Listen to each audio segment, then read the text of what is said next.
itu suatu keharusan bagi saya. Media itu menjadi alat. Dari situ dia punya jangkauan yang sangat luas. Saya kira kita semua sudah sering mendengar bahwa siapa yang menguasai dunia, siapa yang menguasai media, maka dia yang menguasai dunia. Itu karena media adalah alat propaganda. Ya di Indonesia saya kira sama gitu. Di Indonesia saya kira sama, itu yang kemarin pada saat pemilu presiden itu kan saya kira media itu menjadi alat propaganda gitu, teknik propaganda, termasuk SMI. Propaganda untuk tidak mencoblos Prabowo kemarin SMI. Iya kan? Banyak sekali membuat buletin-buletin itu yang itu anti Prabowo dan pro dengan Jokowi. Saya kira tidak masalah gitu. Itu dia punya alasan yang jelas. Karena benar kata Mete Keren itu ya, media itu tidak dibentuk dari ruang yang hampa gitu. Media itu lahir atau diproduksi, atau berita itu diproduksi dari ideologi yang dominan. Jadi ideologi yang mempengaruhi bagaimana suatu peristiwa itu dibahasakan, bagaimana suatu peristiwa itu dikemas, dan itu kemudian sampai ke pembaca secara luas. Yang jelas disitulah saya kira peran media. Nah, mungkin sebelum saya masuk ke sana, saya akan jelaskan dulu sedikit terkait dengan media. Terkait dengan media, karena kalau kita akan bicara media dan teknik propaganda, dan kita belum memahami betul, walaupun saya kira tahu teman-teman mungkin sudah sering ada yang mengikuti training jurnalistik, tapi bagi saya sedikit penting untuk menjelaskan apa itu media, baru kemudian kita inikan dengan media sebagai teknik propaganda gitu. Ya, dunia jurnalis, semua hal yang menyangkut kewartawanan dan persurat kabaran, saya kira media kan seperti itu. Kita akan bicara seperti itu. Jadi, wah ini mati lampu ya? Enggak. Jadi kita bicara media adalah terkait dengan persurat kabaran, kewartawanan, itu saya kira dunia jurnalis, sedangkan secara spesifik memiliki makna penyampaian berita melalui media massa. Jadi bagaimana kemudian berita itu disampaikan melalui dengan media massa. Nah, itu situ saya kira propaganda itu bermain gitu. Bagaimana mempengaruhi persepsi publik dan lain sebagainya. Kalau materinya saya kira ini ada, nanti bisa di copy ini materinya gitu. Berita adalah semua kejadian yang disampaikan atau diceritakan pada orang lain melalui kata atau gambar. Jadi kita juga bisa menjadi menyampaikan, melakukan provokasi, menyampaikan keinikan kita bisa dengan kata, bisa dengan gambar dan lain sebagainya. SMI juga sering sekali, misalnya Mas Eko kan lagi buat komik itu ya, dengan siapa itu berarti dia secara tidak langsung kan dia melakukan propaganda dengan gambar dan sebagainya, komik itu. Sama misalnya pemilihan presiden kemarin itu kan ada iklan itu yang orang yang cuman sepatunya yang disorot. Pernah kan ada iklan kemarin itu, gak tahu di mana, ada orang turun dari mobil, cuman dilihat pintu mobil itu dibuka, kemudian orangnya tidak kelihatan, cuman dari lutut ke bawah itu sepatunya. Yang pertama itu turun dengan sepatunya bersih sekali, sampai tidak ada bekas pada karpet merah itu. Yang kedua turun itu dengan sepatunya kotor, jadi setiap melangkah ada bekas kakinya, kotoran di situ. Bagi saya itu dia menyampaikan sesuatu dengan gambar. Apa yang disampaikan? Yang pertama sebenarnya mengatakan itu Prabowo yang elitis, yang kedua mengatakan itu Jokowi gitu. Jadi dia melakukan propaganda dengan cara seperti itu, dengan media. Jadi ya dia bisa melalui gambar dan bisa dengan kata. Saya kira media menyampaikan berbagai macam dengan cara untuk melakukan provokasi dengan seperti itu. Kata dapat berupa lisan atau tulisan gitu. Ini tidak usah saya jelaskan, saya kira. Ini kalau sebenarnya kalau kita bicara media itu tentu ada kode etiknya gitu. Tentu ada kode etiknya. Tetapi sekali lagi biasanya kode etik itu dilanggar. Nah, ya, pada umumnya kan begitu saya kira. Dalam media Kalau kita bicara media,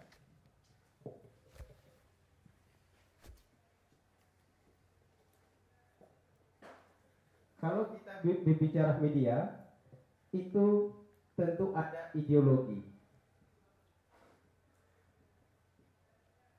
Kemudian siapa pemiliknya, itu ideologi dan pemiliknya itu saya kira terkait satu sama lain. Provokasi sangat tergantung dengan itu. Setiap media tentu dia punya ideologi, itu kita bisa melihat dari pemiliknya. Bagaimana dia melakukan teknik propaganda dan lain sebagainya itu sangat tergantung dengan ideologinya. Kalau kita bicara media berarti di sini ada fakta. Kemudian fakta di sini ada publik atau pembaca. Sini ada pembaca. Fakta ini disampaikan kepada pembaca bisa dengan gambar, bisa dengan kata. Nah, bagaimana membahasakan fakta ini? Bagaimana membahasakan fakta ini untuk sampai kepada publik, itu ideologi berpengaruh. Ideologi berpengaruh. Dia pasti, fakta itu sangat tergantung bagaimana dia dilihat. Ideologi apa yang digunakan untuk melihat fakta itu yang sangat mempengaruhi untuk bagaimana sampai ke pembaca.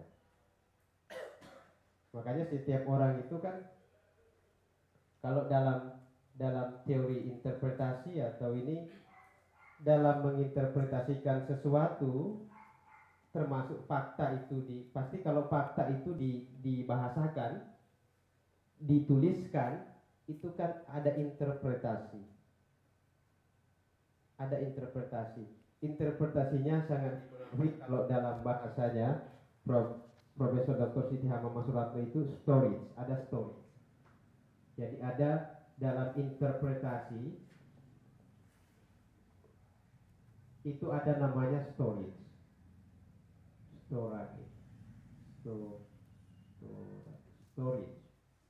Story itu gudang. Jadi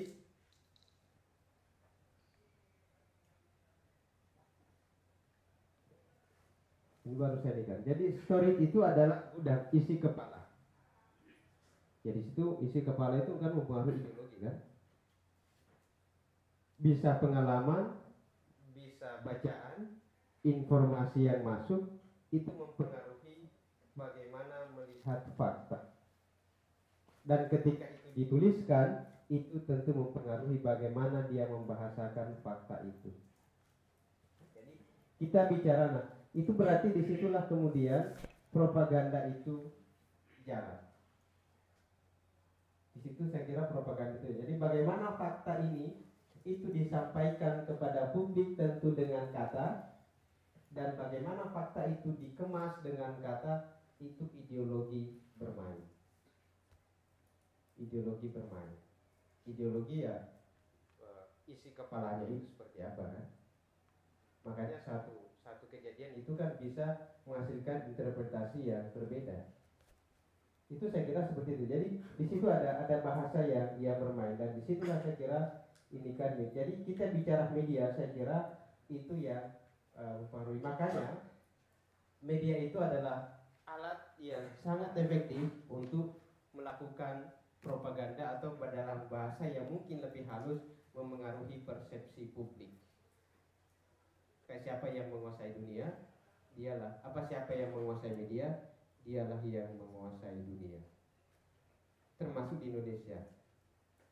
Ya, kalau di dalam di balik frekuensi itu kan terlihat sekali di Indonesia itu hanya media itu sebenarnya dari sekian ribu media di Indonesia, itu sebenarnya yang sampai ke puncak itu pemiliknya itu hanya 12 orang. Jadi 12 orang itulah sebenarnya yang menguasai persepsi kita, mengaruhi kita semua kan. Ya, termasuk Yakob Utama, Khairul Tanjung, Surya Paloh, Ali Sambakri, Haritano Sudibyo yang sekarang buat Perindo itu basis masanya Superindo, saya kira gitu. Buat partai politik Perindo basis masanya Superindo gitu. Ya orang-orang itu yang saya kira dia sangat efektif sekali untuk memengaruhi persepsi. Kan itu kan terlihat bagaimana kemarin pas pemilihan presiden itu kan masyarakat terbelah ya. Publik itu kan terbelah dua. Ada yang publik itu terbelah. Ya itu adalah hasil dari propaganda media. Itu hasil dari propaganda media. Orang yang tidak pernah disakiti oleh Prabowo, begitu pun juga Jokowi tiba-tiba benci keduanya gitu. Ya kan? Ya cuma tahu bahwa Prabowo itu mantan militer, dia pernah melakukan, tapi dia tidak pernah kemudian haknya dilanggar oleh Prabowo, tiba-tiba benci dengan Prabowo. Dari mana dia bisa membenci? Itu saya kira adalah propaganda media.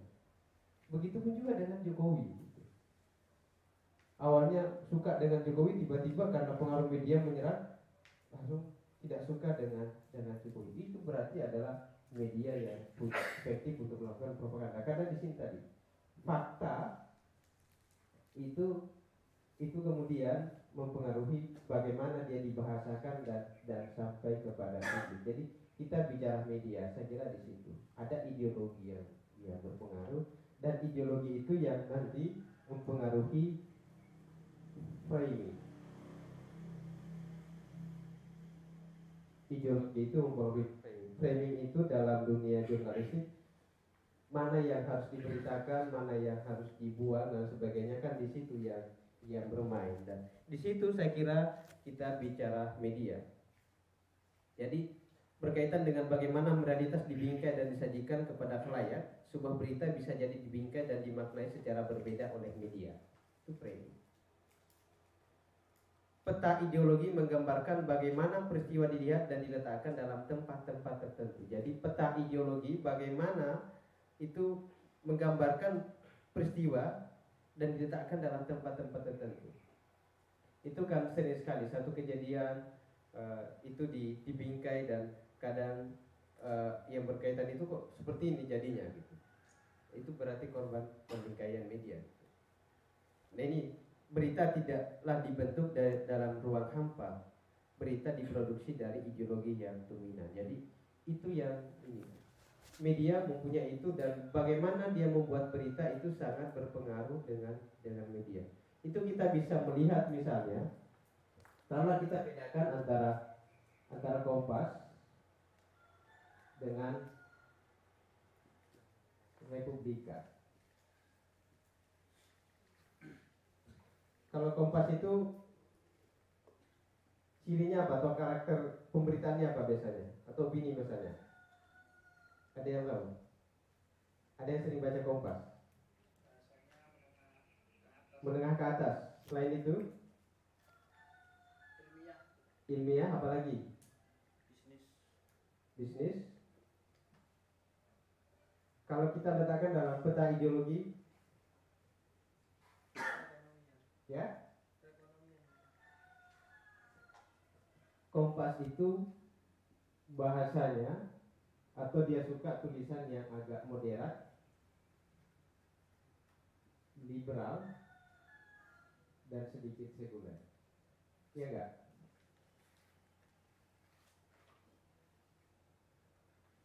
Kalau Republika itu biasanya yang agak Islami. Begitupun juga dengan tokohnya. Pernah Kompas itu mengangkat 20 tokoh intelektual muda berpengaruh di Indonesia.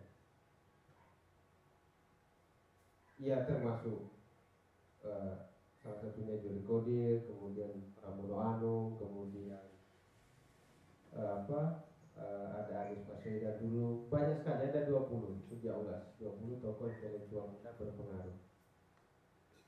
Kalau kita ini kan orang-orang itu yang cara berpikirnya kalau dia nggak liberal itu agak moderat. Itu yang diangkat oleh Kompas. Kalau Republika dia tidak mengangkat itu. Republika biasanya mengangkat orang-orang PKS. banyak. Coba aja kalau Anda baca biasanya tokoh-tokoh PKS itu ada profilnya sering.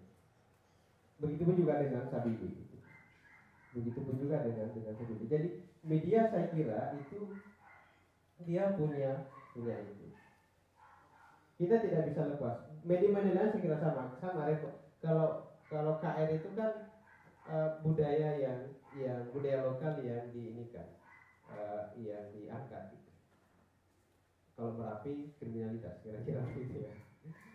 Nah di sini saya kira ketika kita memahami media seperti itu, maka itulah media itu adalah alat yang paling efektif untuk melakukan propaganda. Makanya kalau dalam bicara dunia pergerakan bagi saya media itu sangat penting. Media sangat penting. Sejarah pergerakan juga selalu punya media. Ikhwanul Muslimin, saya pernah menulis tentang itu.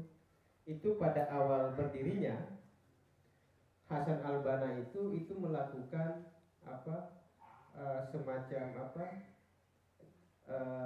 khutbah diskusi-diskusi di kedai-kedai kopi itu kalau mungkin dalam jadi tempat-tempat nongkrong itu, dan setelah itu dia punya buletin yang disebar secara gratis gitu.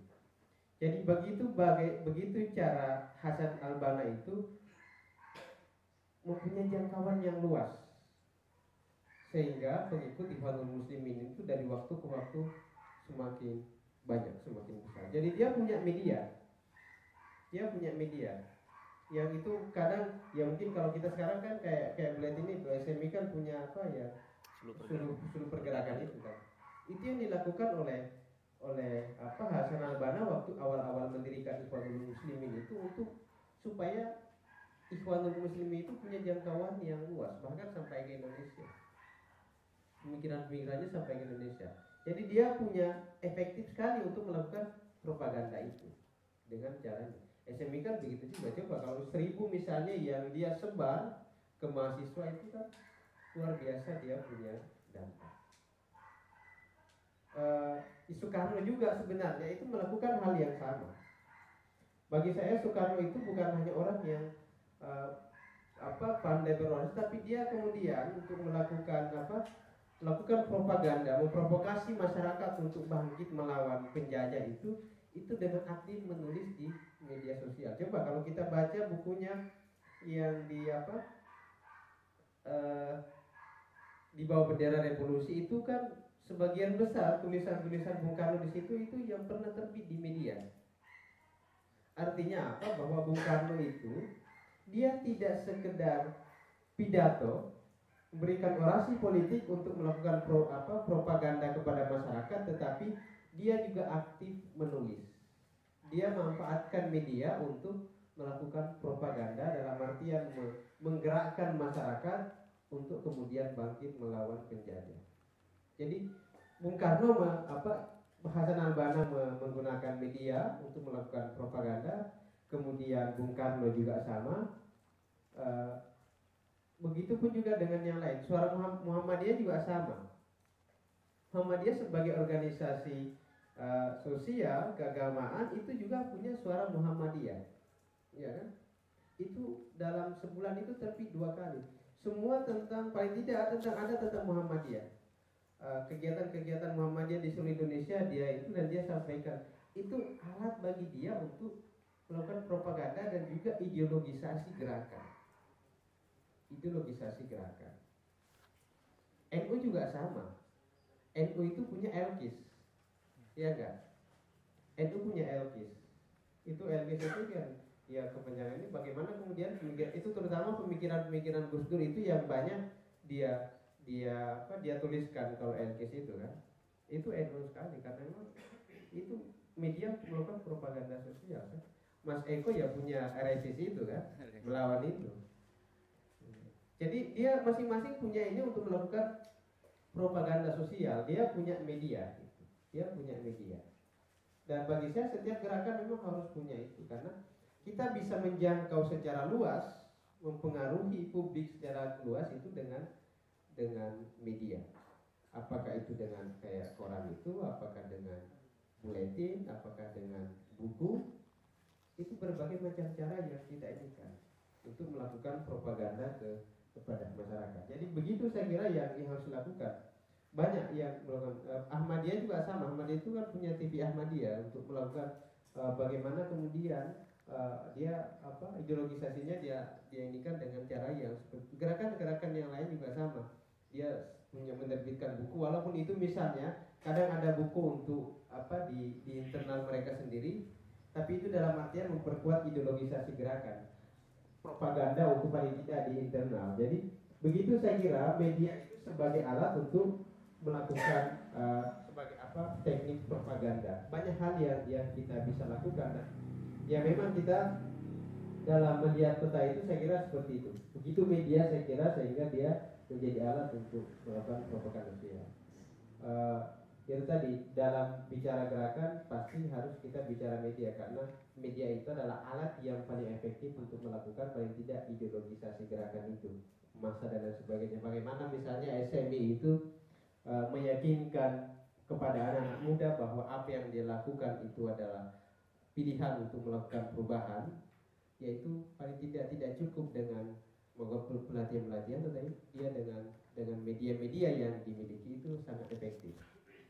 Kalau dia menerbitkan 1000, itu kan harus berapa kali kita membuat training aksi massa untuk menjangkau 1000 kan, menjangkau 1000. Tapi kalau menulis kan satu kali sebar itu bisa 1000 dan bahkan mungkin yang baca bisa lebih. Apalagi misalnya ya sama kan SMI kan punya web itu ya? Iya, Suruh Pergerakan. Iya, Suruh Pergerakan.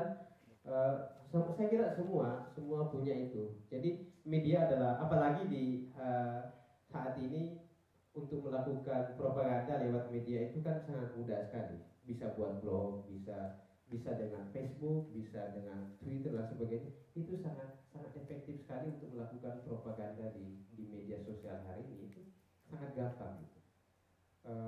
Teknologi semakin memudahkan kita untuk melakukan propaganda dengan cara yang seperti itu. Bisa dengan gratis, bisa web, bisa blog misalnya. Ya saya kira kan begitu.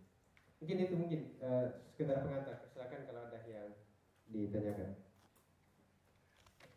Oke, saya buka termin pertanyaan yang pertama. Kawan-kawan silahkan menanggapi. Ada beberapa hal sebetulnya memang kemudian disampaikan tadi, persoalan hubungan ideologi dan media, dan media hubungannya dengan aktivitas dalam gerakan mahasiswa terutama, atau gerakan-gerakan sosial yang ada, maupun gerakan keagamaan. Nah, selalu punya peran penting untuk kemudian menyebarluaskan pikiran-pikiran, tindakan, dan apa-apa yang menjadi concern mereka gitu. Nah, titik fokusnya sebetulnya tadi sampaikan adalah bagaimana media menjadi sebagai alat untuk kemudian menyebarluaskan pikiran-pikiran itu, perubahan-perubahan yang diinginkan oleh satu kelompok atau satu gagasan yang dibangun oleh seseorang gitu. Nah, itu mungkin kira-kira dari kawan-kawan ada yang mau ditanggapi? Ya silakan. 1, 2, 3. Ya silakan, nama dan asal kampus dan ini. Oke, silakan Bung.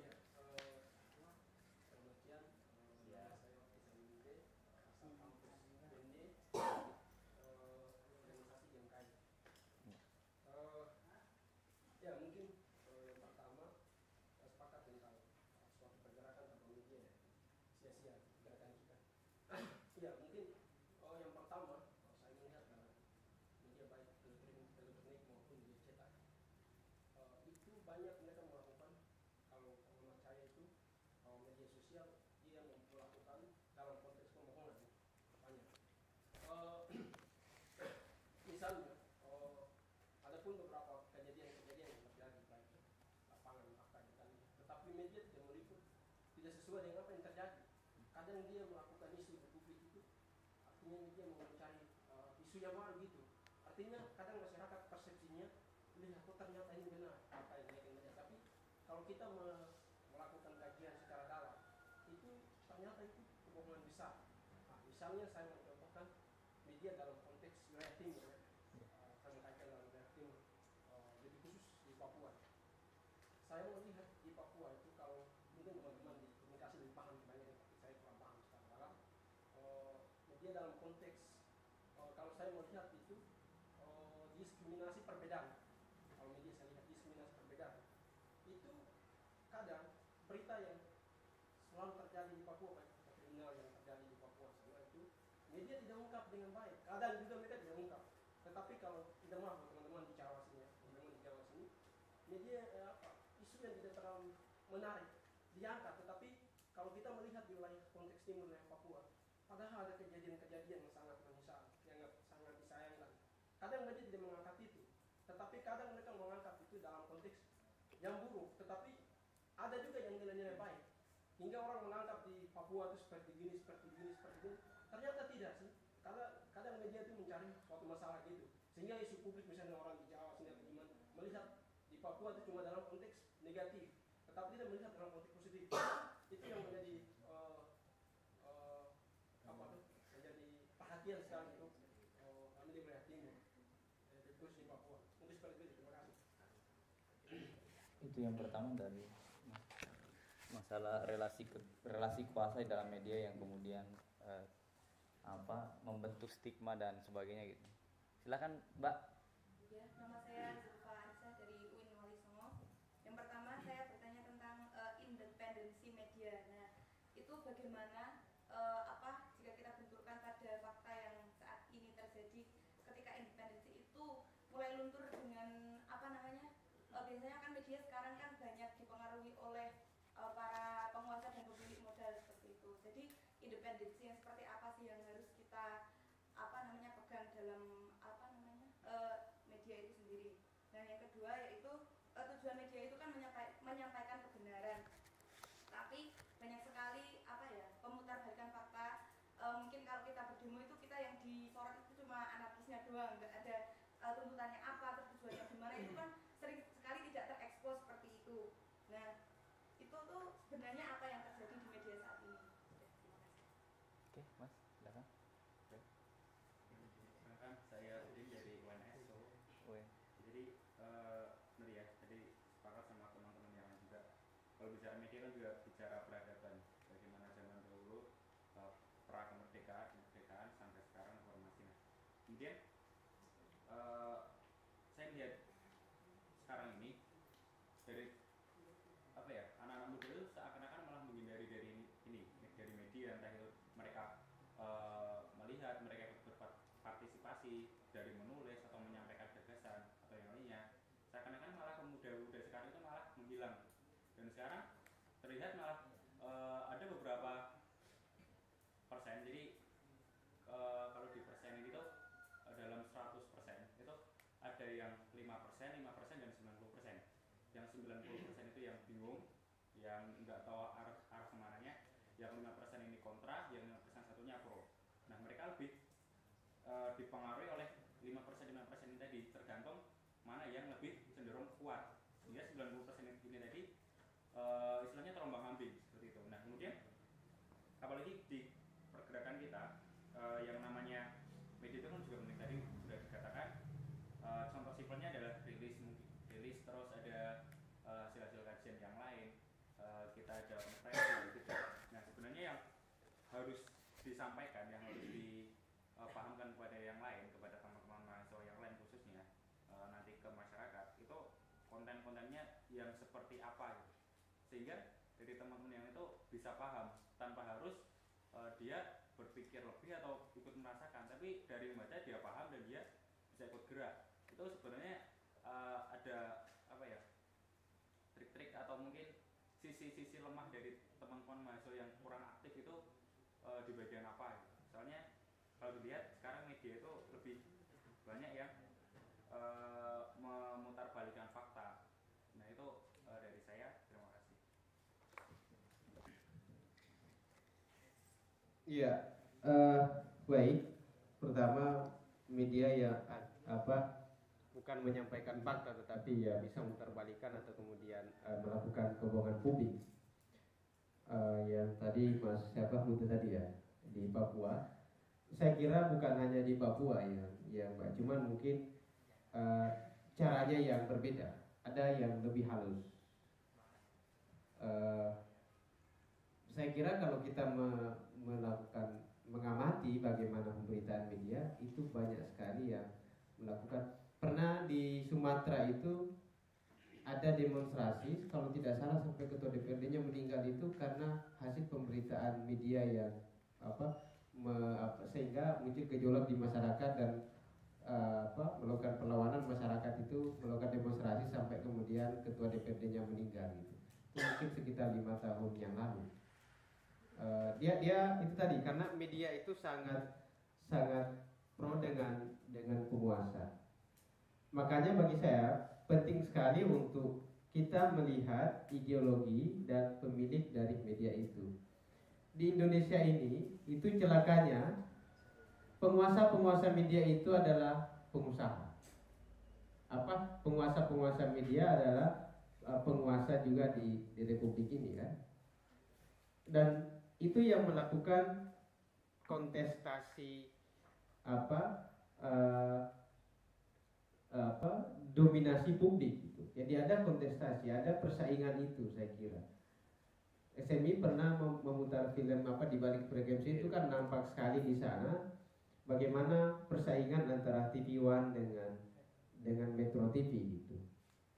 Ya dulu pas pemilihan presiden itu MNC TV karena Haritanu Sudibyo kecewa dengan Wiranto, akhirnya MNC TV menyerang Jokowi kan, sampai kemudian hasil quick count itu ya yang hanya memenangkan Prabowo yang dimunculkan, yang memenangkan Jokowi tidak dimunculkan gitu. Itu kan terlihat sekali. Caranya saja yang berbeda. Di daerah juga sama sebenarnya. Tadi di situ ideologi dan framing itu yang bermain. Framing itu bermain. Dan bukan hanya di Indonesia, di dunia pun sama gitu. Di dunia pun sama. Saya misalnya, karena saya kemarin konsentrasi dan sampai sekarang itu di Timur Tengah, itu mengamati bagaimana itu peran media itu sangat penting sekali dari gejolak di Arab Spring 2011 dengan di Facebook dan sebagainya. Dan kenapa terjadi? Karena masyarakat dunia Arab itu baru tahun 90-an itu baru banyak mengerti internet gitu. Sebelumnya ditutup akses itu supaya penguasa itu tidak punya ancaman. Jadi dia menutup ruang bagi masyarakat itu untuk menggunakan media sosial. Nah, tahun 90-an itu masyarakat dunia Arab, ini saya contoh saja misalnya, itu dia mulai mengerti bagaimana menggunakan internet secara luas, menyebarkan informasi lewat dunia maya, sehingga puncaknya adalah terjadi gejolak di Arab Spring 2011 itu. Jadi itu pengaruh media. Jadi media itu sekali lagi itu framing yang penting. Di sana ada framing. Misalnya kan ada satu kejadian, ada satu peristiwa misalnya, Kompas itu menjadikannya headline, berita utama. Republika mungkin tidak. Dia hanya beritanya sedikit sekali gitu. Itu kan berarti framing. Di daerah-daerah saya kira sama kan? Di daerah sama. Nah, disitulah bagi saya pentingnya media-media alternatif. Jadi dunia pergerakan itu kita bagi saya penting punya media alternatif. Kita penting punya media alternatif. Media alternatif itu untuk mengcounter hegemoni atau propaganda yang dilakukan oleh media-media besar. Kita penting punya itu. SMI saya kira punya punya web, punya seluruh pergerakan, saya kira paling tidak itu mengcounter. Jadi dengan banyaknya media-media alternatif itu saya kira berita-berita yang bohong itu kan bisa di-counter. Jadi kita perlu itu. Nah, disitulah saya kira masyarakat yang civilized, yang terdidik itu penting kehadirannya. Jadi kita bisa melakukan itulah. Misalnya Mas Munte ini ya, bagaimana itu Anda bisa melakukan? Ada teman saya itu senior di ini dulu, anak UNY. Kalau tidak salah orang Toli-Toli. Dia pulang ke kampung halamannya itu, dia tes case aja gitu, karena dia terbiasa melakukan propaganda di Jogja itu. Dia pulang itu dia sebarkan berita itu semacam bulletin kan, itu gempar di masyarakat kan. Dia tidak pakai namanya dia gitu. Itu test case bagi dia. Sampai kemudian pemerintah itu, siapa yang menulis itu katanya, karena dia goncangkan. Jadi bisa dia melakukan seperti itu. Nah, kita bisa melakukan itu, saya kira gitu. Kita bisa melakukan itu untuk mencoba mengcounter pemutarbalikan fakta yang biasanya diinginkan oleh media-media besar yang dominan itu. Kita perlu itu, saya kira. Makanya setiap gerakan bagi saya itu seharusnya mempunyai media untuk ideologisasi gerakannya dia. Pasti itu saya kira untuk media yang meskipun itu benar faktanya ada, tetapi itu lagi tadi bagaimana dia melihat fakta itu, bagaimana dia membahasakan fakta itu ideologinya bermain. Itu ideologinya bermain. Tidak bisa tidak. Hanya saja ada yang dikurangi, tapi meskipun itu tidak dikurangi, tidak ditambah, tentu fakta yang sama dilihat oleh orang yang ideologinya berbeda pasti membahasakannya berbeda. Isi kepalanya itu berbeda, dia juga berbeda di dalam membahasakan itu. Jadi tidak bisa tidak. Nah, itulah di situ pentingnya bagi saya media-media alternatif itu, supaya masyarakat itu kayak ternyata ini, dan kita bisa lebih dewasa saya kira dalam hal pemberitaan di media sosial. Itu yang saya kira pertama. Memang di daerah-daerah saya kira sering sekali banyak kejadian, tapi bukan hanya di sana, di Indonesia kan, di dunia pun juga sama saya kira. Di Al Jazeera itu adalah media, kalau kita lacak itu media yang pro dengan Barat. Makanya kalau pemberitaan dia tentang Bashar al-Assad itu, pasti Bashar al-Assad itu keburukannya terus, Presiden Suriah itu yang diangkat, bukan kebaikannya, karena Bashar al-Assad itu dalam ide politiknya itu anti dengan Amerika Serikat. Begitu dia di dalam mengemas itu. Kemudian ya, ini juga terkait dengan independensi media. Independensi media saya kira tadi, kalau SMI punya pergerakan dan dia punya media, pasti lahirnya media itu adalah untuk ideologisasi gerakan SMI. Setiap media. Jadi kalau kita akan bicara yang benar-benar independen, saya kira itu agak susah, karena bagi saya setiap media punya ideologi. Setiap media punya ideologi. Yaitu kita contoh ya, misalnya kalau ya KR misalnya, kalau di Jogja ya pasti budaya itu diangkat. Dan ya itu tadi ya, misalnya dia tidak terlalu banyak menyerang keraton kalau KR gitu. Kalau Kompas itu tadi, dia pasti pemberitaannya dia yang agak moderat, yang agak liberal, yang agak sekuler, biasanya dia ke sana. Kalau di Liga Islami, apalagi Sabili misalnya. Jadi kalau dikatakan bahwa yang independen itu mungkin ketika kita memberitakan itu tidak dibayar, mungkin banyak gitu. Tetapi dalam hal pemberitaan itu dipengaruhi ideologi, itu agak susah bagi saya. Karena itu tadi, kalau kita bicara itu, tapi bahwa ada ideologi berpengaruh, saya kira di situ. Tidak bisa tidak bagi saya. Kecuali kalau kemudian kita tahu bahwa independensi itu kita melakukan pemberitaan itu bukan karena dibayar, bukan karena disuruh, itu mungkin banyak yang melakukan itu. Artinya melihat bahwa ini memang benar-benar penting. Beberapa media saya kira kan penting kan, misalnya kayak Metro TV itu dengan Kick Andy itu kan luar biasa sekali bagi saya itu. Dia kisah-kisah yang bisa menginspirasi, memotivasi kita itu dia diangkat untuk Tapi banyak juga kan misalnya itu juga sebenarnya seharusnya penting nontonan itu di balik frekuensi kan. Iya, ada filmnya. Ada filmnya. Itu kan di situ tergambar semua sebenarnya bagaimana perannya. Itu kan pernah dibedah di SMI gitu. Ya banyak misalnya media itu punya peran untuk mengangkat tokoh ataupun menjatuhkan tokoh, itu kan media punya peran. Di daerah saya ada teman saya itu pekerja media di Jawa Timur, saya tanya-tanya. Saya tidak mengatakan bahwa saya sebenarnya sedang mencari, tapi dia ngomong gini, misalnya pemerintah daerah itu kalau dia diundang atau misalnya dia pengen punya forum itu untuk tampil sebagai bintang tamu, dia harus bayar 15 juta. Itu di daerah tingkat, misalnya ada beberapa provinsi atau kabupaten, coba bayarkan. Jadi kalau nasional itu berapa yang dia bayar kan? Nah, kalau media dijadikan alat itu kan sangat efektif sekali. apalagi Kompas itu kan berapa berapa juta yang membaca kan. KR itu kalau tidak salah sekitar 20.000 offline-nya per hari gitu.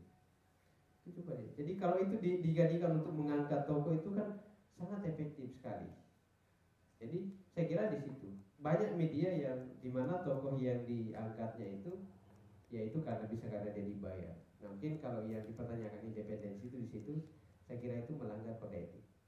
Tetapi bahwa bagaimana melakukan framing itu, pemberitaan itu karena faktor ideologi, kalau dari segi ideologinya saya kira susah untuk kita bicara independensi karena pasti ada itu saya kira. Tentu SMI harus melihat sesuai dengan basis gerakannya dia ketika tulisan-tulisan di seluruh pergerakan itu kan pasti sesuai dengan basis gerakan ideologi gerakan SMI gitu. Begitupun juga dengan yang lainnya, siapa yang membuat media dan ideologinya apa. Kemudian kalau mahasiswa tadi yang banyak disoroti ya, kelemahannya saya kira memang yang menjadi persoalan. Saya sering menyoroti bahwa kita punya banyak gerakan mahasiswa, organisasi gerakan mahasiswa, ada IMM, ada kami, ada HMI, ada GMNI misalnya, PMI, tetapi dia praktis itu lemah dari sisi melakukan propaganda atau misalnya dia lemah dalam hal gerakan tulisan gitu. Dia tidak punya media. Biasanya dia tidak efektif. Nah, Muhammadiyah itu bagi saya bagus sekali. Muhammadiyah setiap dalam satu bulan itu dua kali terbit Suara Muhammadiyah. NU juga sama, yang lain juga sama. Nah, gerakan-gerakan mahasiswa itu saya kira dia lemah di situ. Itu yang menjadi persoalan saya kira. Padahal dia ketika dia tidak menulis itu kan jangkauannya sangat-sangat terbatas, hanya dalam kampus. Saya katakan tadi Soekarno dulu ketika dia aktif untuk melakukan pergerakan kemerdekaan Indonesia, dia tidak hanya melakukan orasi tetapi dia aktif menulis di berbagai media. Coba aja dilihat itu tulisannya di bawah bendera revolusi. Itu pasti selalu ada misalnya terbit di media apa itu ada di bawahnya biasanya di situ. Itu yang dilakukan oleh Soekarno. Artinya bahwa dia jadikan media itu sebagai alat untuk melakukan propaganda, untuk jangkauannya secara luas. Hasan al-Banna di Mesir juga sama, Ahmadiyah juga sama, Muhammadiyah juga sama. Suara Muhammadiyah itu sejak tahun 20-an kalau tidak salah, itu suara Muhammadiyah. Jadi Muhammadiyah itu efektif sekali dia menjaga ini ya. Walaupun kadang-kadang itu terlalu ideologis gitu. Tapi bagi saya itu cara yang dilakukan untuk melakukan ideologisasi gerakan, melakukan propaganda itu. Apalagi hari ini saya kira itu kita bisa sangat mudah sekali menjangkau dan tidak harus. Kalau kita harus punya koran itu kan ya kita harus butuh wartawan, kita butuh biaya cetak. Tapi kalau kita punya blog itu kan gampang sekali hari ini saya kira. Punya blog, punya web itu kan sangat mudah sekali untuk menjangkau. Saya kira itu media yang sangat efektif untuk melakukan propaganda hari ini. Mungkin silakan kalau masih ada pertanyaan. Oke kawan-kawan, kita lanjut lagi. Ada pertanyaan berikutnya nggak? Ya, silakan. Siapa lagi? Oke, silakan Mas. Terima kasih, saya Ahmad dari UMY. Mau bertanya, tadi kan dijelasin tentang intervensi penyampaian berita dan sebagainya di media yang ada jelas dan antara Metro sama TV One. Lalu bagaimana dengan keadaan TVRI yang menjadi TV nasional yang dimiliki oleh negara? Apakah sama saja atau bagaimana? TVRI ya, oke. Iya. Oke, yang lain mungkin ada yang mau bertanya? Ya, sama. Atau sekalian ya silakan. Perkenalkan, nama saya Zaki Aja dari YIN Tulungagung. Ini yang ingin saya tanyakan, dalam media itu kan ada kode etik ya. Kalau tidak salah itu 10 kode etik di dalam pers itu. Lalu untuk pemberitaan sendiri memang di sini yang mempunyai modal itu berperan sangat penuh di dalam media itu, dan yang paling rumit itu mungkin dari yang mencari berita itu sendiri. Tapi kalau untuk kode etik ini itu pelanggarannya apakah ada sebuah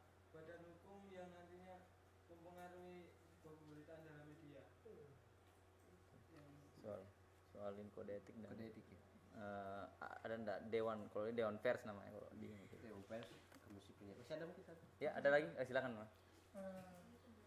Saya ingin bertanya tentang bahwa Namanya dulu Mas. Iya. nama Abdul Hakim dari UI. Wih. Bicara media itu bicara industri dan bicara market. Salah satu dari dua faktor yang disebutkan, salah satunya ideologi dan apa tadi? Ideologi dan pemilih. Saya ingin menyoroti tentang Kompas sebelumnya. Ketika misalnya Kompas lebih banyak waktu itu lebih menyentil kepada SBY waktu itu, dan kemudian hari ini Kompas walaupun berapa bulan misalnya Jokowi menaikkan BBM, tapi dia seakan-akan tidak pernah mengungkap tentang negatif dari BBM itu. Artinya ada keberpihakan dari pihak Kompas. Saya minta analisisnya seperti apa. Kenapa kemudian Kompas kok lebih condong, nggak maksudnya masuk ke ideologi ini ya, lebih condong ke misalnya Pak Jokowi. Apa yang kemudian yang menjadi pendorong Kompas itu lebih pro kepada mereka, kepada Jokowi? Ya. Saya jawab dulu ya. Tes. Tes. Oke. Terkait dengan yang ditanyakan TPRI. Itu dulu itu kan TPRI menjadi yang tidak menarik gitu. Sampai sekarang mungkin tidak semenarik dengan yang lain. Kenapa tidak menarik? Karena itu tadi, dia sangat pro dengan pemerintah. Ini pemerintah kan, sehingga ya tidak akan mungkin kemudian kritikan-kritikan yang pedas, yang keras itu akan dinikan melalui TPRI, sehingga ya itu membuatnya tidak menarik sampai hari ini kan. Walaupun saya lihat beberapa ini itu sedikit lebih baik, tapi masih kalah dari kayak misalnya Metro TV, dari Tipo itu masih kalah misalnya ratingnya. Itu tadi karena dia sangat pro dengan pemerintah TPRI itu. Tidak akan mungkin TPRI itu akan mengkritisi kebijakan-kebijakan pemerintah karena karyawannya di sana itu PNS dan itu digaji oleh negara gitu. Ya. Makanya saya bilang tadi itu sangat ini sekali. Nah, kalau Metro TV tidak masalah dia mengkritisi karyawannya tidak digaji oleh negara, tapi dia tidak boleh mengkritisi Surya Paloh gitu. Aja Mas. Ya. Ya makanya yang mengkritisi Surya Paloh itu TV One, yang mengkritisi Abu Rizal Bakri itu ya Metro TV kan, yang mengkritisi pemerintah ya. Jadi di situ saya kira jadi ada pertarungan itu. Itulah pentingnya media alternatif itu. Kalau media itu dihegemoni oleh negara, oleh satu pemilik, itu yang menjadi persoalan. Pada zaman Soeharto kan begitu kan. Pada zaman Soeharto itu kan ya tidak semudah sekarang untuk punya media alternatif. Dulu itu kan kalau pada zaman Soeharto misalnya berita apa yang menjadi berita besok itu kan diinikan dulu.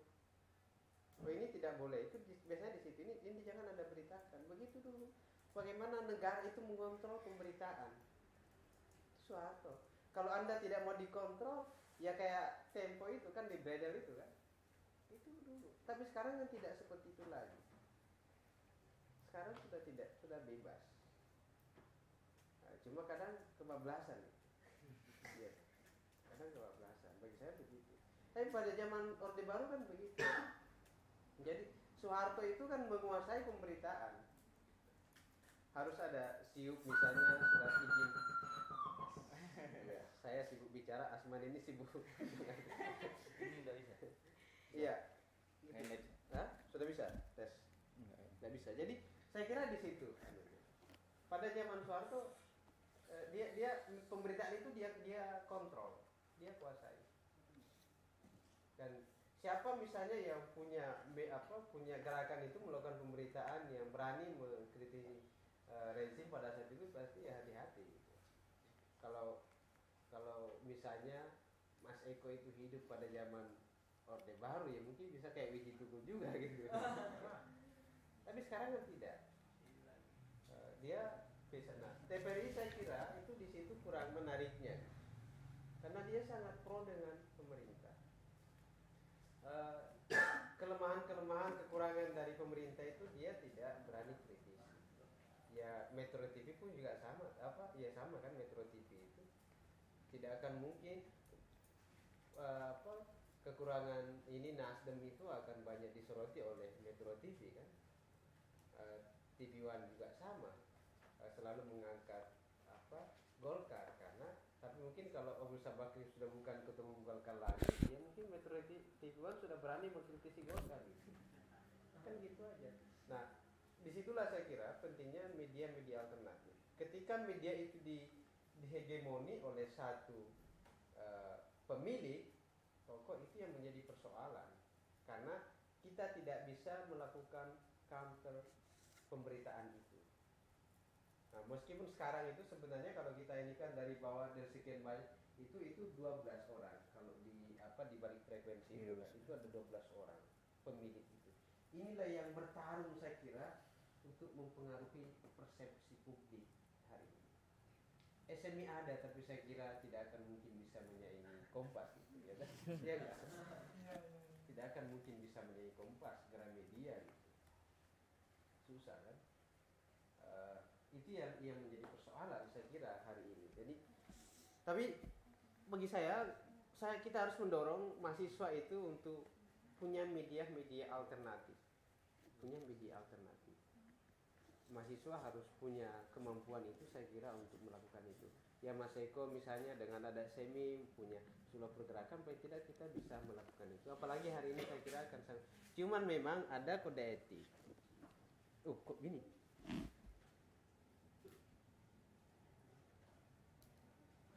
Mana tadi? Enggak, PowerPoint itu kayak sana kayaknya. Cuman memang ada kode etik.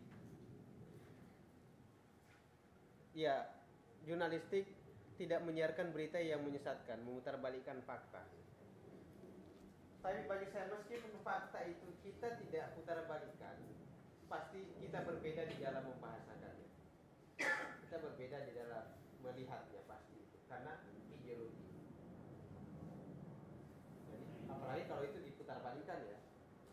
Tapi tidak diputarbalikkan sekalipun bagi saya itu perbedaan isi storage itu, isi kepala itu mempengaruhi bagaimana fakta itu dilihat dan dibahasakan. Pasti. Kemudian yang kedua, tidak menerima imbalan untuk menyiarkan atau tidak menyiarkan berita. Ini saya kira dalam dunia jurnalistik. Di Indonesia kan juga sama kan. Ada yang mengatakan bahwa bukunya Khairul Tanjung itu yang Anak Singkong itu apa judulnya? Anak Singkong. Ya. Anak Singkong apa itu? Itu kan katanya dia bayar itu. Dia bayar penulisnya kan, supaya mengangkat ininya Khairul Tanjung. Itu dia bayar. Jadi bagi saya itu sebenarnya kalau kita melihat dari sisi kode etik itu melanggar kode etik. Apalagi saat ini banyak sekali pemerintah daerah itu berlomba-lomba untuk menjadi penulis buku misalnya kan. Jadi supaya muncul sebagai seorang intelektual, walaupun pada saat memberikan pidato mungkin nggak jelas juga apa yang disampaikan kan. Tapi banyak sekali pemerintah daerah itu yang menerbitkan buku, dan saya curiga itu pasti orang lain yang menulis gitu. Kalau dia sebagai bupati yang tiap pagi masuk kantor kemudian pulang tengah malam, itu kapan dia bisa menulis? Nah, ya hebatnya uangnya saya kira. Tapi saya kira di situ. Jadi itu ada kode etiknya. Mana tadi? Kalau kita bicara kode etik, penyajian berita yang berimbang dan adil, ini sama saya kira kalau kita melihat sekali lagi kode etik itu lebih banyak dilanggar gitu. Menjunjung tinggi kehidupan pribadi. Ini juga saya kira ini biasanya yang dilanggar ini pada artis itu kan. Kehidupan pribadinya kan. Kadang misalnya mulai dari bangun pagi sudah diberitakan untuk apa, kan tidak penting semua itu bagi saya gitu. Ya kan? Tidak penting. Apa sisi ininya untuk bisa dinilai masyarakat kan tidak ada saya kira. Kemudian tidak melakukan tindakan plagiat.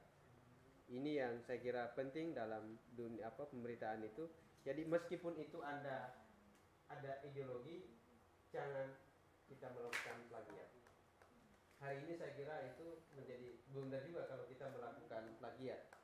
Tidak dicantumkan misalnya sumber beritanya. Saya kira itu yang penting. Kayaknya kan dalam dunia penulisan itu kan ada kode etiknya, termasuk baik itu penulisan berita, penulisan buku dan sebagainya kan itu ada cara-caranya. Saya kira ada dalam penulisan karya ilmiah, karena itu bagian dari propaganda. Saya kira ada metode pengutipan kan, dari mana kita punya data itu untuk kemudian melihat itu kan dia punya sumbernya, dan apakah sumbernya itu kemudian bisa dipertanggungjawabkan atau tidak. Hanya orang barat itu dia punya kekuatan di situ. Misalnya dia punya alat rekaman misalnya kan.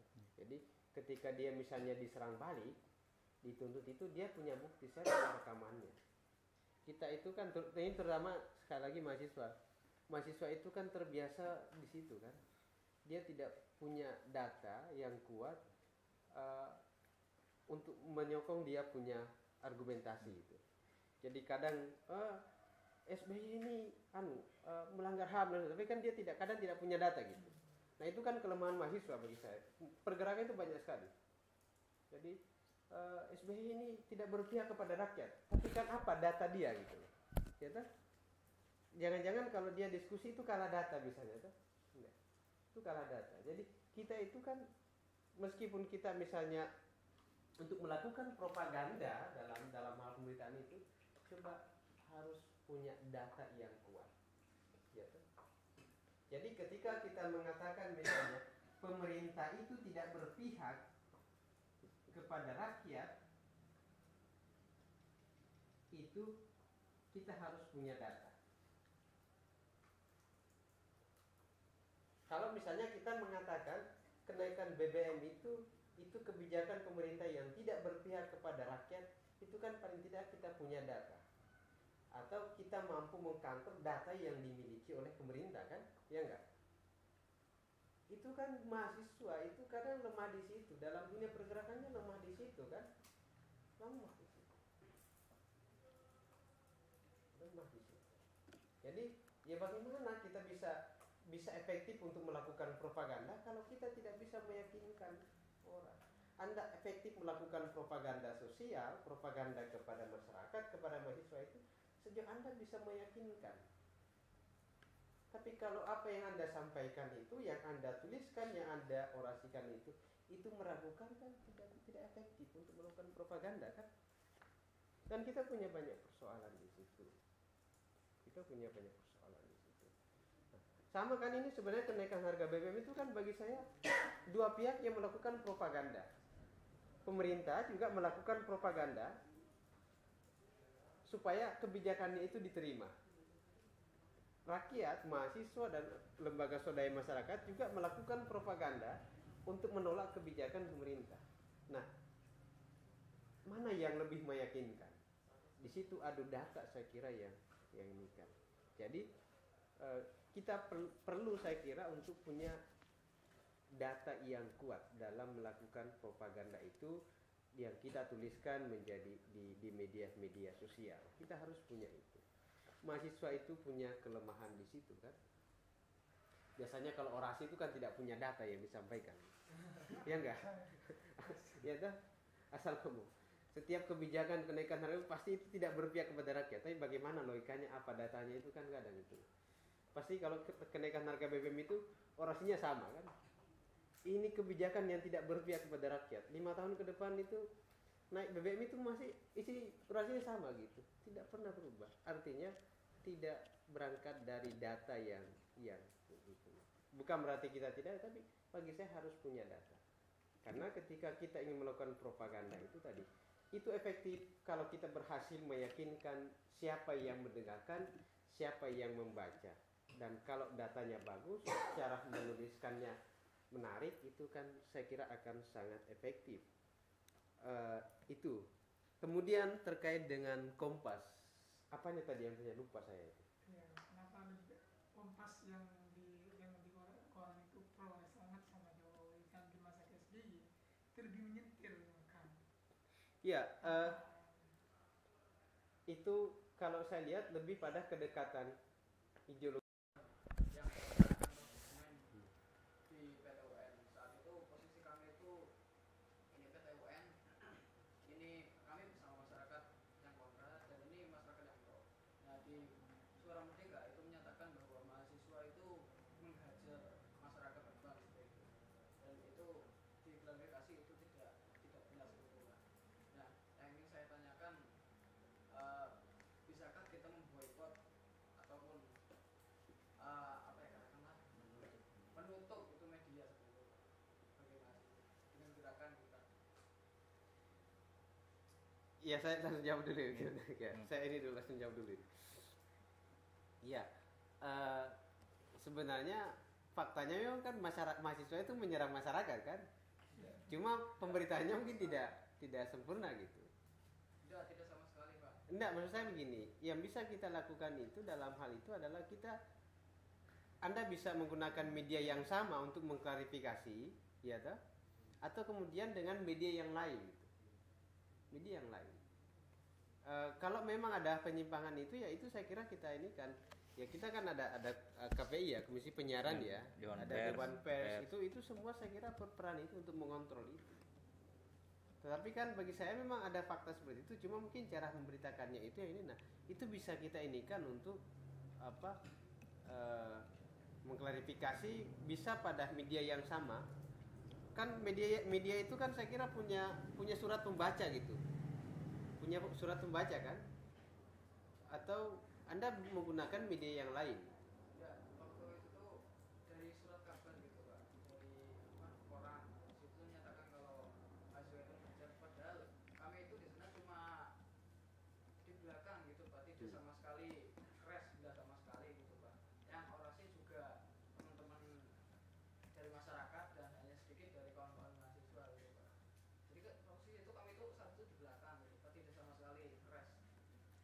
Iya, saya kira itu kan Anda bisa ini kan ke KPI atau ini ya untuk menyampaikan. Tapi kan Anda harus punya bukti, Anda harus punya data bahwa kalau tidak ini kan ada yang merekam tidak misalnya kan harus begitu. Makanya bagi saya mahasiswa itu kalau demonstrasi itu coba paling tidak ada yang merekam. Kan itu iya dokumentasinya kan. Jadi ketika Anda mengatakan kami tidak clash dengan masyarakat, bagaimana bisa membuktikan? Ya toh? Ya enggak? Kalau Anda tidak punya data, Anda tidak punya rekaman. Tapi kalau punya rekamannya, punya datanya, itu kan, itu kita bisa ini kejadiannya kan, ya enggak? Jadi di situ. Kalau tidak punya itu lagi, kalau tidak punya datanya itu kan, jangan-jangan Anda bohong gitulah. Ya, jangan-jangan, bukan media yang bohong, tapi kamunya yang bohong kan, kira-kira begitu. Jadi saya kira begitu. Makanya bagi saya kalau demonstrasi yang berpotensi chaos itu perlu ada yang merekam saya kira, dan di situ kita punya data yang kuat untuk mengcounter itu kalau misalnya mau dilaporkan ke Dewan Pers, ke KPI misalnya itu. Tapi kalau tidak punya data kan susah kan? Ya enggak? Susah kan? Cara kita boikotnya gimana? Itu tadi Anda bisa ini kan ke Dewan Pers, ke KPI itu menyampaikan supaya dia ditegur dan lain sebagainya, tapi kan harus punya data yang kuat. Itu direkam nggak? Saat itu Tidak. ada yang merekam tapi Hanya sebentar. Tapi tidak sampai aksi selesai. Nah itulah. Siapa tahu dia harus mengatakan ini kan yang rekaman Anda yang belum bentrok kan. Jadi saya kira begitu. Kita itu perlu punya data. Kita harus adu data. Propaganda itu saya kira kan harus punya data. Coba jangan dibiasakan itu propaganda tanpa data yang kuat, tanpa data yang kuat. Penting saya kira. Ya itu kayak kemarin sebenarnya pas pemilihan presiden itu, ya Metro TV, TV One, MNC TV itu kan mendapatkan teguran dari KPI kan. Tetapi gimana? Abu Rizal Bakri itu Menteri Keuangan saja bisa dilengsarkan kok, ya enggak? Menteri terbaiknya SBY itu Sri Mulyani yang mencoba mengusut ininya pajaknya itu dia bisa ini kan lengsarkan. Apalagi kalau cuma ditegur kan, silakan ditegur, tapi mungkin dia tidak dengarkan gitu. Itu tadi kita punya persoalan di situ karena penguasa media itu adalah juga penguasa dalam struktur kekuasaan di republik ini. Kita punya persoalan besar saya kira.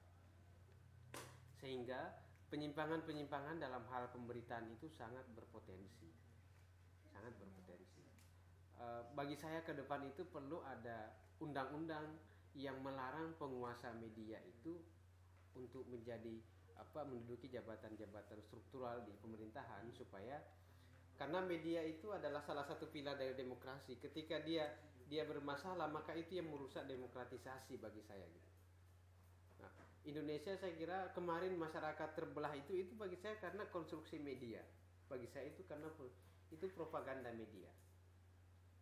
Masyarakat terbelah, itu tadi masyarakat ya, Anda mungkin yang tidak pernah tidak pernah dimarahi oleh Jokowi, tidak pernah dimarahi oleh Prabowo, kok tiba-tiba benci dengan Jokowi dengan Prabowo? Itu dari mana? Itu hanyalah karena media gitu. Dan itu kan ada kan timnya Hatta Rajasa itu yang punya buletin itu tuh yang disebar tuh, yang mengdiskreditkan Jokowi kan ada tuh. Di Jawa Barat kayaknya banyak itu yang di pesantren-pesantren yang ditangkap. Itu kan dia melakukan propaganda sebenarnya. Tetapi itu tadi dia tidak berangkat dari data yang ini kan. Dia tidak berhasil meyakinkan kita untuk propagandanya itu. Terkait dengan buku tadi, ya buku juga kan media untuk melakukan propaganda saya kira. Ya sama kalau kita teman-teman baca Resis ya jelas karakternya kan melawan kan. Resis beda. Resis ya. Pasti begitu. Kalau baca misalnya Mizan itu agak ke Syiah, ya enggak? Pemikiran-pemikiran di situ itu jelas. Media-media itu yang saya kira punya itu. Semua media, semua penerbitan saya kira dia punya itu kan. Ini yang misalnya ada dulu contoh yang sederhana, misalnya kemarin pada saat konflik Syiah Sunni itu di Jogja ini banyak itu kan MUI itu kan menerbitkan buku yang mendiskreditkan Syiah kan, dan itu dibagi secara gratis gitu. Itu ada itu buku Syiah awas bahaya Syiah atau apa gitu. Ada buku yang itu dibagi gratis, diterbitkan besar-besaran oleh Majelis Ulama Indonesia. Bagi saya itu dia jadikan buku itu dia jadikan alat untuk mendiskreditkan kelompok Syiah kan. Ya sama kan, misalnya ada buku yang suka pemikiran liberal. Ada juga buku yang itu pemikiran yang sangat tekstualis kan, yang hanya mengajak kita untuk baca Al-Quran, membaca doa dan kira-kira begitu. Tapi kalau buku-bukunya Mas Eko kan Anda harus diajak turun ke jalan kan, kira-kira begitu. Nah itu kan ada ruang-ruangnya saya kira. Masing-masing saya kira, bagi saya buku itu masuk bagian dari media. Pemiliknya siapa, ideologinya apa, ya saya kira kan begitu. Dia ingin bagaimana dia melihat masyarakat, dan masyarakat harus dijadikan seperti apa di situ kan. Makanya setiap buku-bukunya kan pasti yang paling tidak ke sana. Nah, tapi kan ada juga yang ya penerbitannya itu ya ideologinya adalah pasar aja kan, seperti itu. Meskipun bukunya jelek, yang kira-kira jelas menguntungkan secara finansial, diterbitkan aja. Begitupun juga dengan televisi kan, kadang meskipun sinetronnya itu kayak ganteng-ganteng sekali kan tapi karena banyak mungkin pemirsanya diinikan aja tuh, tidak mendidik sama sekali. Saya kira begitu. Media saya kira sama punya ya, sama tadi contoh LKIS itu pemikiran-pemikiran Gus Dur itu yang banyak disebarkan. Islam kiri kalau ya, Islam kiri, tapi pemikirannya makanya kalau Anda ke LKIS itu kan banyak sekali buku pemikiran-pemikiran Gus Dur kan, apakah yang ditulis olehnya pasti banyak sekali. Karena jelas ya, pemikiran Gus Dur yang ingin dia coba transformasikan kepada masyarakat luas. Kalau misalnya Ma'arif Institute kan pemikirannya Pak Safi Ma'arif kan, iya kan begitu. Pasti pemikirannya Pak Safi Ma'arif. Kalau Mizan ya jelas. Ya, kalau Mizan, Erkis, Resi juga jelas kan kemana anunya. Saya kira setiap ini penerbitan itu pasti punya itu dalam hal menerbitkan buku. tinggal kemana misalnya. Ada kan buku penerbit itu ya buku-buku agama, ya kan? Ada buku-buku untuk anak-anak misalnya, itu kan jelas. Segmennya kemana itu saya kira di situ. Tapi bagi saya itu bagian dari propaganda media. Gitu. Dia punya ideologi, pemiliknya siapa, saya kira berpengaruh. Silakan kalau masih ada pertanyaan. Iya, silakan kawan-kawan kalau ada pertanyaan. Saya pikir ada beberapa hal yang penting dalam media, terutama masalah diskursus dan wacana tadi. Bagaimana sebetulnya penerbitan atau kemudian percetakan dan baik itu sifatnya buku atau apa, sebetulnya selalu ada di baliknya ideologi yang seperti disampaikan Kak Ahmad tadi. Tidak ada yang lepas dari wacana, dibungkus oleh satu wacana, baik kekuasaan, ideologi, apapun itu sebetulnya. Makanya kemudian kejernihan, kebutuhan kita adalah jernih melihat media itu sebagai memetakan sebetulnya arah orientasi, apakah itu propaganda itu kemana dan sebagainya. Silahkan kawan-kawan kalau ada yang mau lebih jauh gitu ya. Silakan. Ada pertanyaan lagi persoalan media untuk Mungkin sudah paham gitu. yang menurut saya sedikit mungkin memperdalam. Ada beberapa hal yang tadi sebetulnya kawan-kawan tidak pertanyakan. Sebetulnya kira-kira dengan kondisi sekarang ada tidak kemungkinan kawan-kawan gerakan membangun satu media alternatif sebetulnya. Nah kira-kira proses itu seperti apa dan bagaimana kemudian kita membangun satu media alternatif di tingkatan gerakan sosial gitu, yang agak berbeda lah dengan kelompok-kelompok gerakan keagamaan, tapi lebih banyak gerakan sosial yang kemudian bisa tidak kita menyusun sendiri agenda kita di dalam media itu gitu. Mungkin iya, bagi saya kalau kita bicara mahasiswa itu agak sulit. sulit. Pertama, anak-anak aktivis itu biasanya lemah dalam menulis. Kelemahan. Iya kan? Oral semua. Iya, oral semua gitu. Iya, padahal kalau oral sekali lagi kalau saya cuma ngomong di sini itu kan cuma 30 jangkauannya. Kan? Tapi kalau saya menulis itu bisa ribuan, ya enggak? Pembacanya. Ukurannya ini enggak mampu nggak misalnya mahasiswa itu bertarung itu, cobalah parameternya itu Anda bertarung menerbitkan di Republika, di Suara Merdeka. Kalau Anda tidak bisa bertarung situ kan berarti skill menulisnya lemah. Nah, bagaimana? Kalau Anda menulis, kalaupun media Anda ini tidak ada yang membaca gitu. Karena tulisan itu saya kira begitu. Tapi kalau tulisan kita bagus, saya kira kan akan ditunggu banyak orang. Nah, persoalan di situ saya kira, coba aja. Biasanya ketua-ketua BEM, mohon maaf ini kalau ada ketua BEM. Misalnya ketua BEM atau pengurus-pengurus itu biasanya tidak punya skill menulis. Bagaimana dia bisa melakukan propaganda? Makanya meskipun dia ketua BEM, dia tidak bisa dia tidak punya kekuatan. Dia tidak punya kekuatan. Dekan itu, rektor tidak takut sama ketua BEM karena dia tidak punya basis massa. Kenapa dia tidak punya basis massa? Dia tidak punya media untuk melakukan propaganda. Contoh sederhana, ya enggak? Biasanya ya ketua BEM senat itu yang tahu hanya dekan, ketua jurusan. Yang mahasiswa tahu siapa ketua BEM, Anda nggak tahu karena dia tidak punya media itu. Nah, bagaimana dia punya kekuatan untuk melakukan propaganda? Tidak bisa, karena dia tidak punya. Nah, coba kalau misalnya ketua BEM-nya, ketua senatnya itu punya kekuatan di situ, dia bisa melakukan propaganda. Dia bisa mengajak mahasiswa. Aja lah, kalau bagi saya ketua BEM itu coba aja test case aja sekali-sekali kan. Boikot itu kampus misalnya, jangan ada kuliah sehari kan. Nah, bagaimana Anda melakukan provokasi? Kan bisa dengan media kan? Ya enggak? Kan misalnya satu kampus, satu jurusan, satu fakultas misalnya lebih 1.000 mahasiswanya. Bagaimana Anda bisa memboikot itu? Kalau itu bisa berhasil, itu kan ketua BEM-nya, senatnya itu kan punya bargaining. Takut ini kira-kira dekan kan. Jadi jalan itu kan tegak lah kira-kira. Tapi sekarang ketua BEM-nya, ketua senatnya siapa yang tahu kan? Dia mengatakan, ayo kita boikot kampus, tidak ada yang mendengarkan.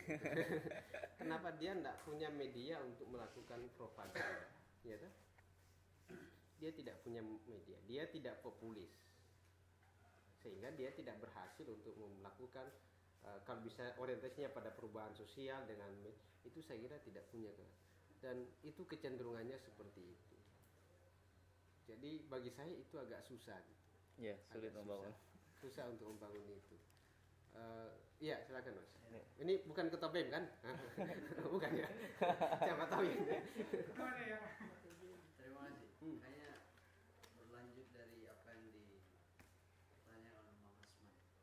Tadi ya dikatakan memang tradisi mahasiswa sekarang ternyata tradisi oral, tradisi lama lah dikatakan. Tapi saya mungkin agak melihatnya dalam sisi yang berbeda. Ketika kita mengirim tulisan-tulisan di media, saya juga melakukan itu. Dan ketika tulisan tidak muat di sana, paling-paling kalau tidak di majalah Nusantara ya Itu media alternatif sebenarnya. saya masukin majalah Nusantara. Kenapa? Terkadang juga beberapa mahasiswa yang termasuk bosan mengirim ke media. Entah kualitas tulisan saya mungkin yang masih lemah atau mungkin ada faktor lain. Kalau tidak salah di Diklat Jurnal kemarin, Iya.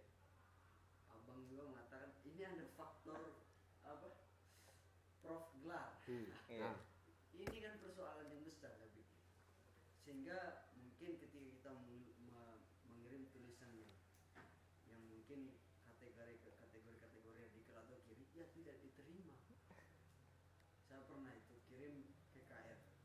Mahasiswa itu pelopor. Dengan melihat kenyataan. Kalau saya melihat mahasiswa sekarang itu bahkan dalam cara berpolitik pun ya ikut-ikut politik nasional sampai mohon maaf KPMD pecah, tapi wah kayak ikut-ikut ke apa yang Kongres Golkar. kubu itu ada kubu di nasional kemarin KIH sama apa itu KMP. ikut itu KPMD, bahkan di KPMD tingkat-tingkat daerah pun ini kan persoalan dan saya mengkritik lewat tapi tidak dimuat dalam Republik apa saya kirim. Tapi ya itu persoalan, saya lebih memilih mungkin kita lebih apa coba bangun media alternatif Iya, penting. yang kategorinya bukan persoalan prof doktor, karena memang pada kenyataannya prof doktor pun melakukan media tentang ini, tapi media tidak melihatnya, tidak terlalu seleksi. Yang diseleksi mungkin gelar ini. Bahkan ada cerita, saya punya teman dia jurusan sosiologi agama, dia sering menulis tulisan tapi tanpa gelar. Ketika dia masukkan sosiolog UIN, dia mahasiswa anak sosiologi agama, sosiolog UIN dimuat. Ini kan persoalan besar seperti itu. Tidak dilihat dalam tulisan tapi gelarnya penulis adalah sosiolog UIN. Ini bagaimana ini? Sebenarnya seperti apa persoalan media dengan baik? Ya, bisa juga itu pembelahan sebenarnya. Karena tulisan kita tidak berkualitas, ini hanya karena persoalan media aja semuanya. Kita bisa melakukan pembelaan kan. Tulisan saya tidak dimuat itu bukan karena jelek, tapi karena faktor media aja sebenarnya. Nah, tapi mudah-mudahan tulisan Anda tidak dimuat itu bukan karena kualitasnya di bawah standar, hanya karena persoalan mungkin Anda belum punya gelar atau belum populer, Bersaing dengan yang lain. tapi memang bagi saya terutama itu tantangan penulis pemula.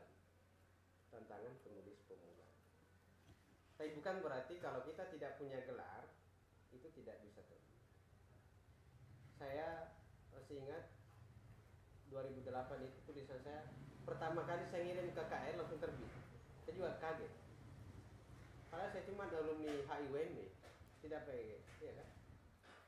Itu mungkin bahasa saya dulu itu lah masih pengangguran kan, tapi nggak terbit itu. Itu berarti kalau kita ingin ngirim di media, pertama yang pemula bagi saya, Anda harus kedepankan kualitas. Idenya, kualitas itu ide dan cara menuliskan. Ya. Nah, kalau dia lolos di situ, lolos kualitas, berarti itu baru kemudian faktor X. Misalnya ya nama, jaringan, ya kan begitu, basis massa, kan begitu. Nah, jangan-jangan tulisan Anda itu tidak lolos di sini gitu. Makanya cuma bisa terbit di majalah Nusantara. Karena media pembelajaran. Nah itu kan saya kira kalau penulis pemula harus diperhatikan itu. Kalau penulis pemula harus perhatikan itu. Ya ide dan kemudian redaksi saya kira itu penting sekali bagi anu ya.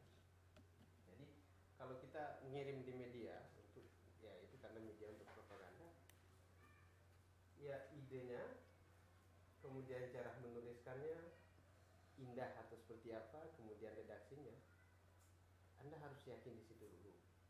Kalau sudah yakin di situ, baru menuduh ini karena faktor media ini saya pindah punya. Tapi jangan-jangan kalau Anda tidak ke sini menuduh ini kan lompat menuduhnya kira-kira. Saya kira begitu. Tapi memang itu tidak bisa dinafikan media itu. Bukan berarti menutup ruang sama sekali tidak. Kalau gagasan Anda bagus, segar, itu saya kira bisa.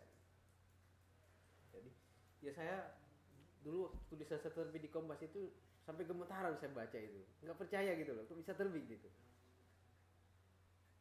Itu padahal ya mungkin karena ini tadi. Kemudian 2 bulan itu terbit lagi, kok bisa terbit itu. Padahal, nah itu kan berarti, nah setelah itu saya ngirim udah lama kok nggak pernah terbit lagi, tuh. Berarti kan gagasan gitu, ya nggak? Gagasan. Ya yang betul ada di Kompas itu kan ada penulis tetap. Penulis tetap itu kalau dia tidak ngirim itu di SMS, Pak, kapan ngirim lagi? Ya, tuh.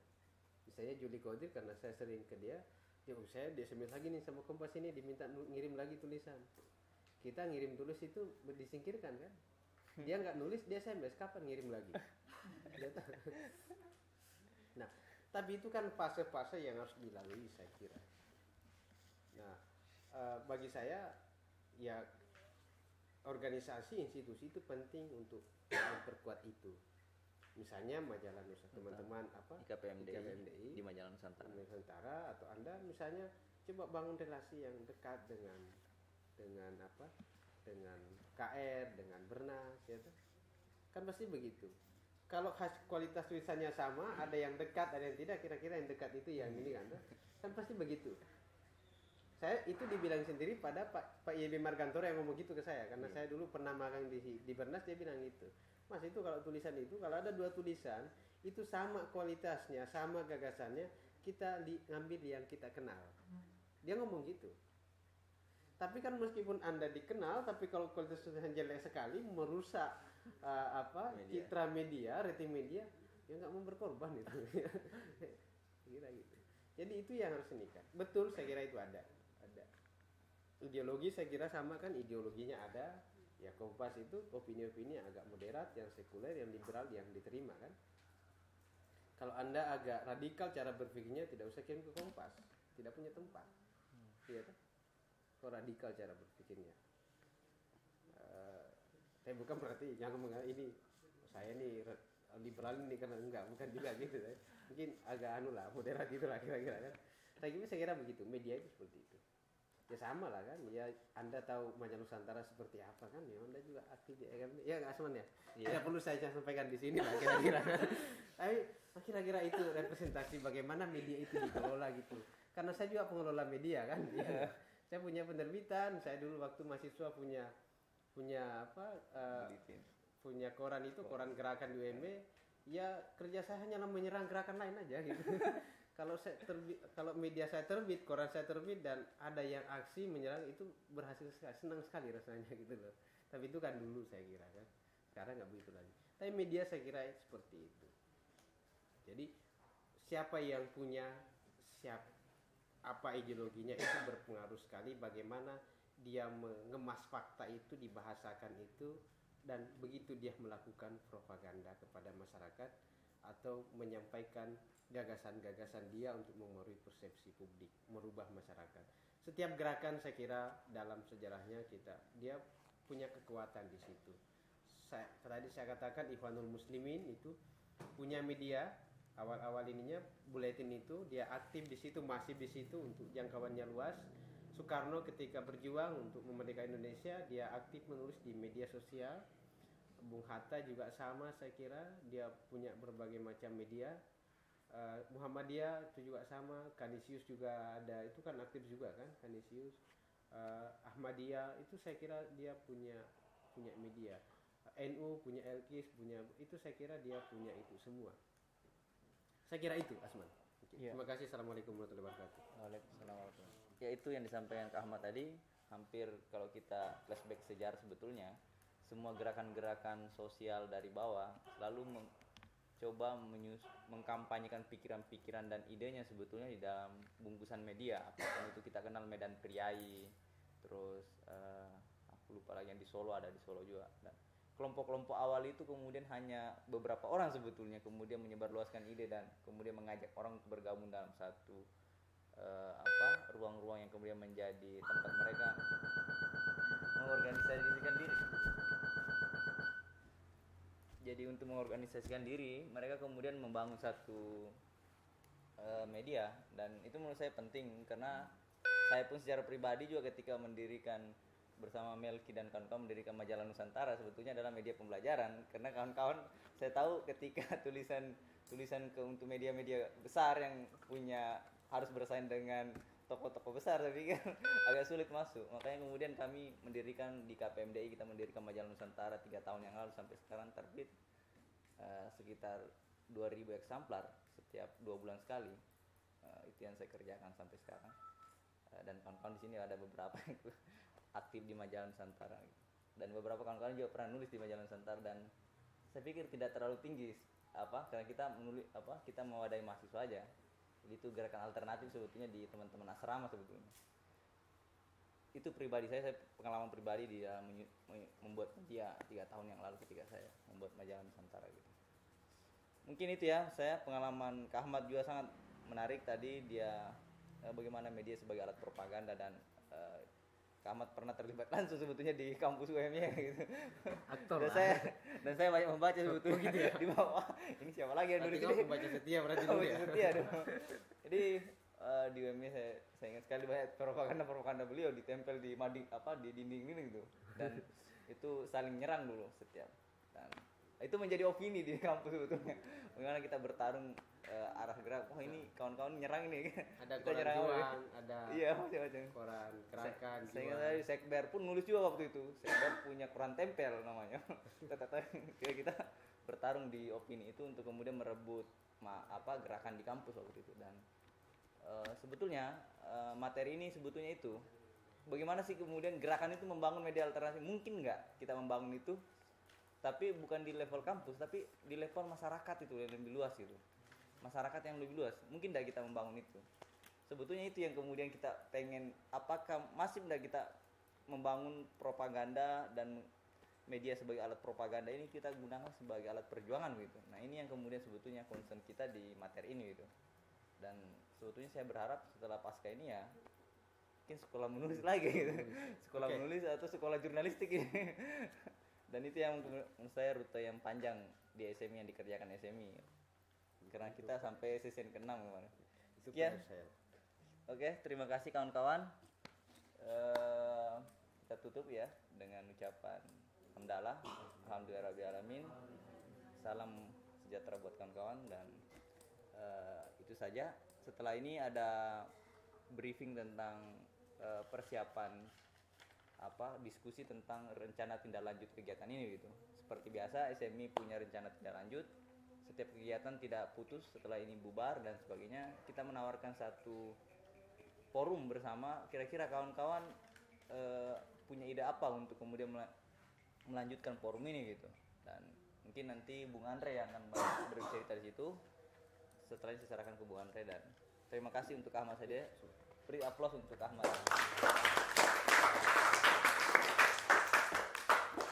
Oke. Udah ini materi terakhir ya?